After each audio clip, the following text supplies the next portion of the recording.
অসুস্থ অবস্থায় মৃত্যুমুখ থেকে ফেরত এসেছেন, কিন্তু বাংলাদেশকে ছেড়ে যাননি, আমাদেরকে ছেড়ে যাননি। আমাদেরকে শিখিয়ে গেছেন কিভাবে অন্যায়ের বিরুদ্ধে লড়তে হয়, যে গণতান্ত্রিক রাষ্ট্র ব্যবস্থা গঠন করতে পারে, যে আকাঙ্ক্ষাটা আমাদের দেশনেত্রী গণতন্ত্রের মা বেগম ম্যাডাম খালেদা জিয়ার ছিলেন, সেই স্বপ্নকে ধারণ করে আমরা এগিয়ে যাচ্ছি। তার যে আত্মত্যাগ, সেই আত্মত্যাগের জন্য আসলে আমরা কতটুকু করতে পারবো আমরা জানি না।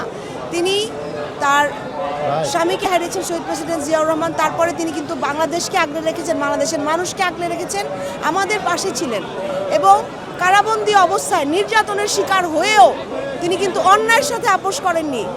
একমাত্র সন্তানকে থেকে বিদেশ থেকে রেখে কিন্তু তিনি কিন্তু দূরে ছিলেন, আমাদের সাথে ছিলেন। অসুস্থ অবস্থায় মৃত্যুমুখ থেকে ফেরত এসেছেন, কিন্তু বাংলাদেশকে ছেড়ে যাননি, আমাদেরকে ছেড়ে যাননি।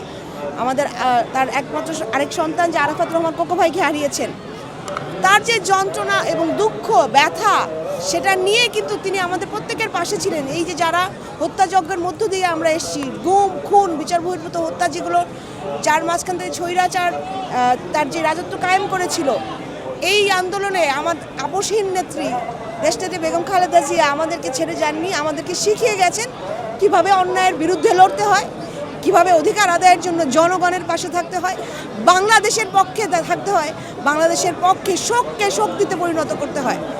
তিনি শেষ দিন যেদিন মারা গেলেন সেদিন পর্যন্ত আমাদের জন্য লড়ে গেছেন, আমাদের গণতান্ত্রিক রাষ্ট্র ব্যবস্থা কায়েম করার জন্য লড়ে গেছেন।